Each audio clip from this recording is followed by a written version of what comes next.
Baby, this love we share. So how was it for you when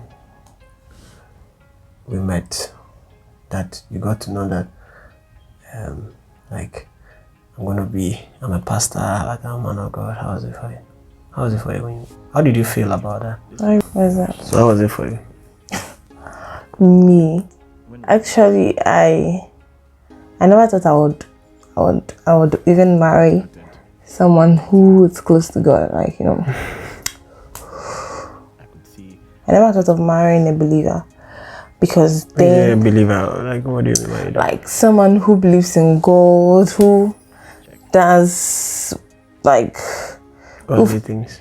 godly things and Like go to follows. church and all that. Yeah, doesn't listen to worldly music and all.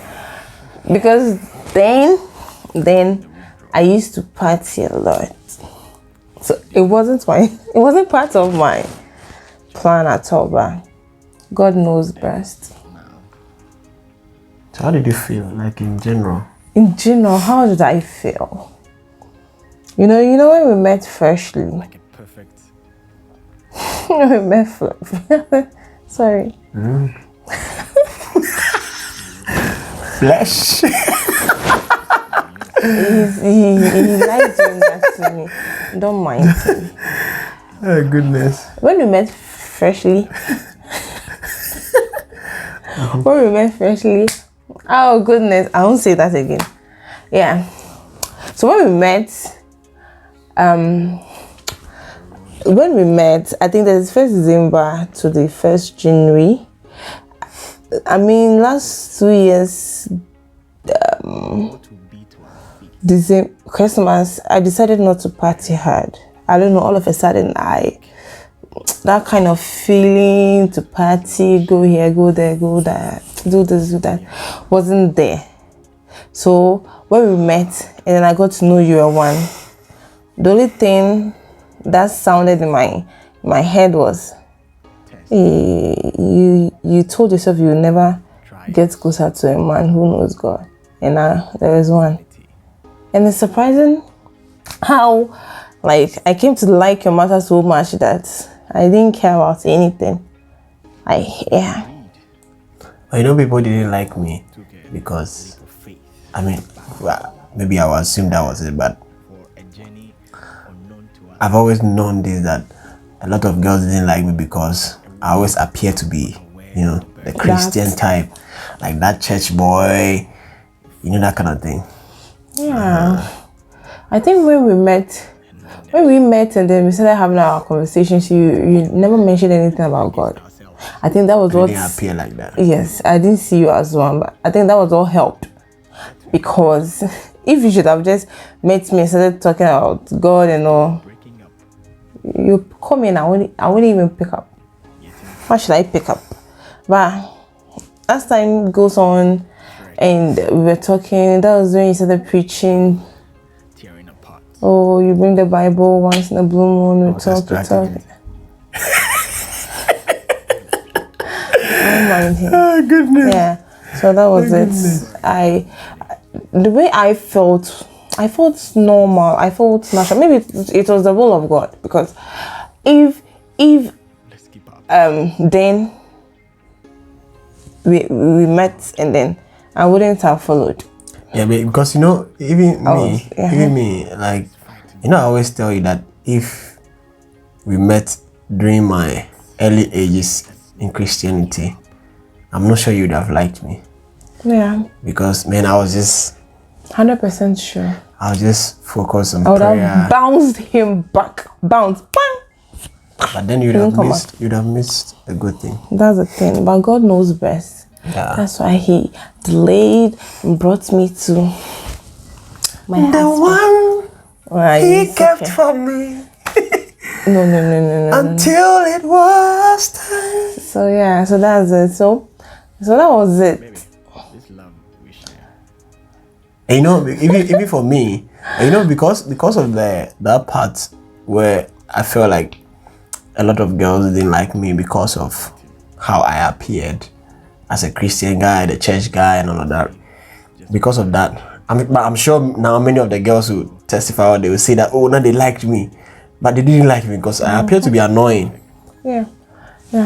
And because of that, it really had a big tone on me. For sure. So my approach towards girls were some way, you know. I would always say that he's very annoying. Very annoying. But he's a lovely type, you know. When he's around the best boys are the annoying ones. Yo. And I'm okay. That's fine. That's what we hear. I see. So that was how you felt.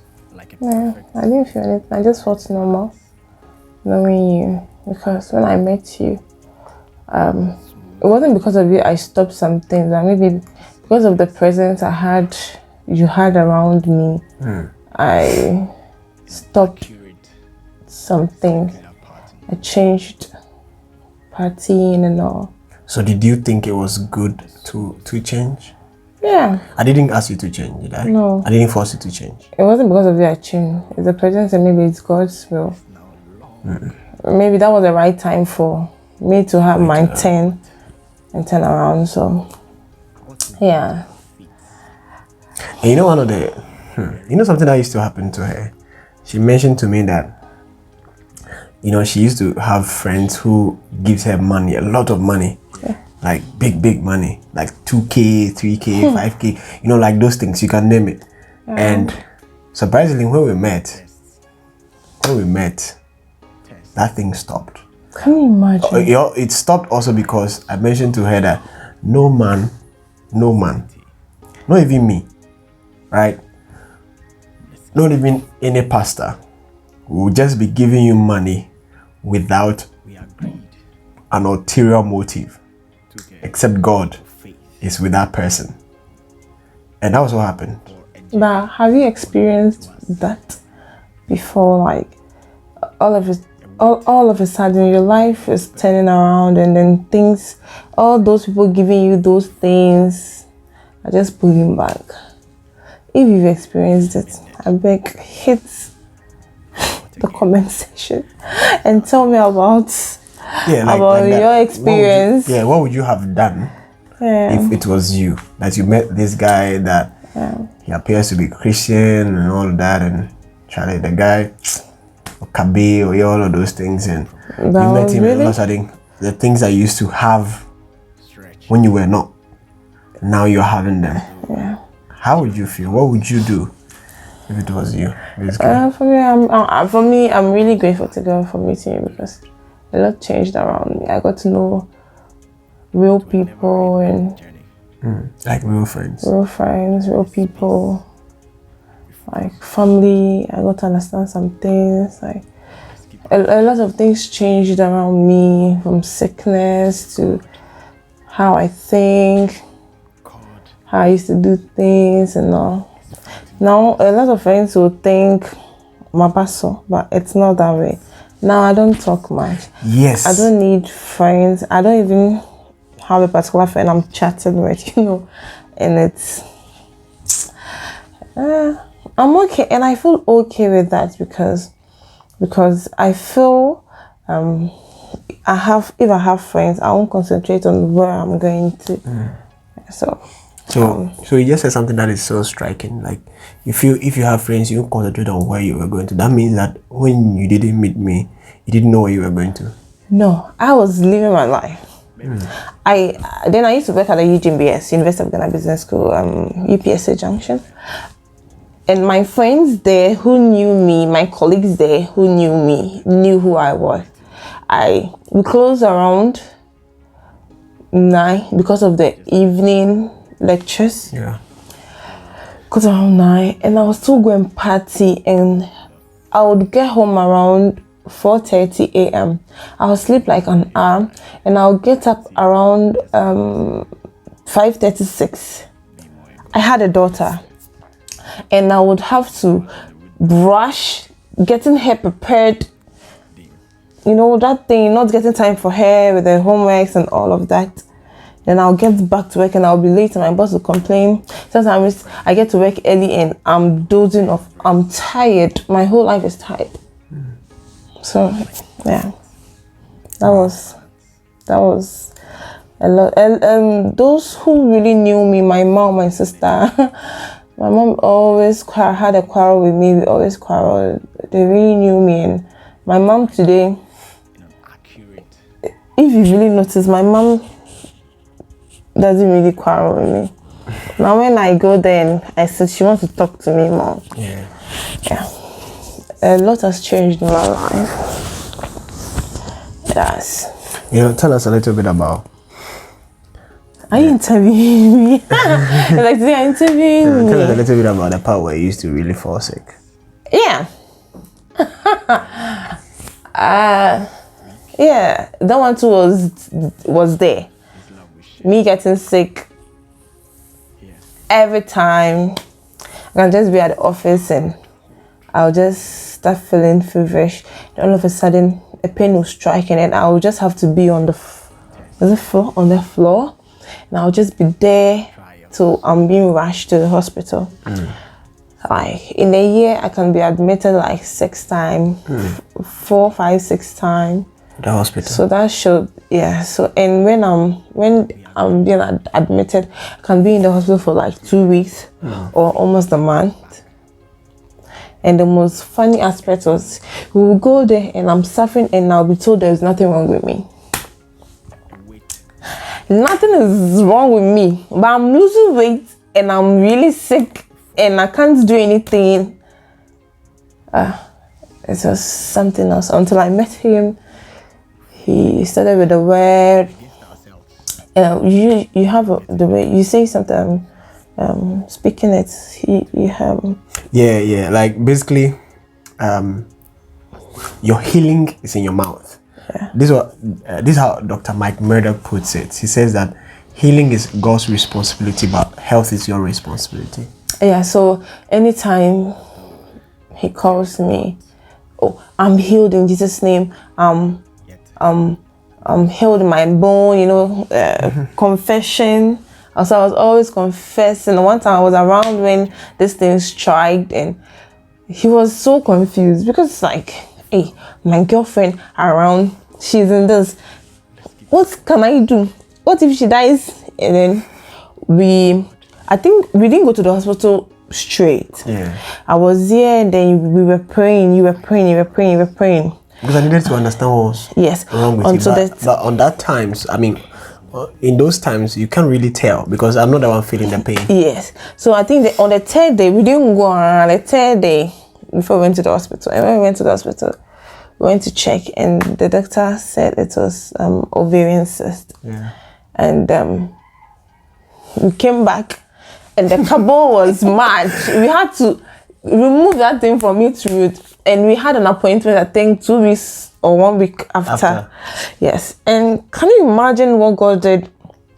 Maybe God didn't want me to go again. Maybe God had taken everything from there. So that was the last day I had to visit the hospital. And we went to the hospital and we had to check if the thing is there, because I was told, if you remember, I was told I would surely do operation to remove that thing there, or they will suck it out. And we got there. And that was going to be very costly.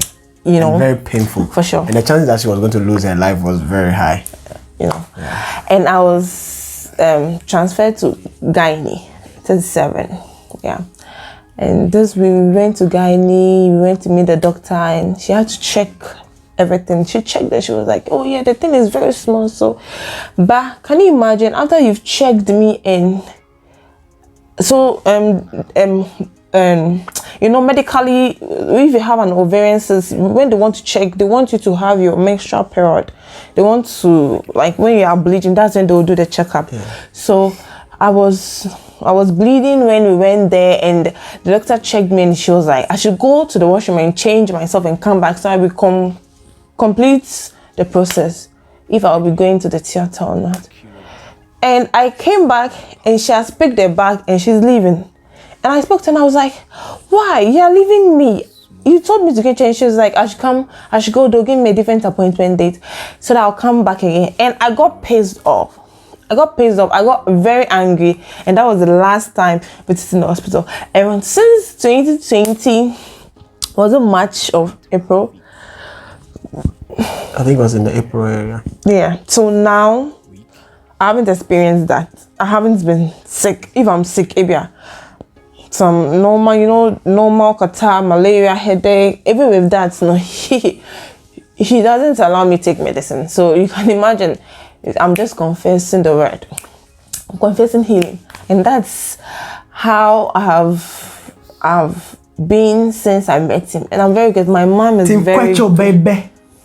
Oh, please. And my mom, because of that and a lot that has changed around me, my mom really appreciates him, especially my mom and my sister, because we haven't seen eye to eye. My sister per se, like, it was something else. My mom, but now my life has had a turn. It's good. The same thing that used to happen to her that day, she was told that nothing was wrong with her. Like over years before we met, that was the same thing that we came and prayed and confessed and revealed itself. And you'll be surprised that after that doctor ditched you, we came home. Like, I was literally with her every step of the way. Yeah. At the hospital, I was with her every step of the way. Yeah. And when we came back, Charlie, I hugged her, we spoke in some tongues, and like literally cursed that ovarisis from the root. Since then, she hasn't experienced my mom, anytime I visit my mom asks me, To a never-ending journey. Epa, we okay? Like, we are sure. I could check it. She was so contemplating. Like, she's like, what's really happened? Have you thought about the surprising thing? Recently when we went to the hospital, they literally did check up on her. Everything. Like HIV, all like the test, they took her everything. They took her stool, they took her urine, they took her blood, to literally do every test on her. And there's nothing there. Like, so you can imagine what God does. Yeah. I think me, I see it to be, even though you would have a touch even though you would go to church or you would have a touch to be a believer or know God, or it's when the time comes. Yeah. When the right time comes. Because my mom was one person, when she's going to church, you have to follow her. And I still go. This love. but you're not really a Christian. Yes. And I can go and party Saturday night. And when my mom will come and drag me out of my room to go to church, and I will still go to church and come back and still party. Do you know what I do? I'll pack my party dresses into my bag. And I'll still go and party. So you can imagine. Wow. I don't even listen to worldly music and all. No, she doesn't. Yeah, I don't. Even though I'm not so perfect, sometimes you can be there and then what's in your able baby, then like all of a sudden you are moving with the tune.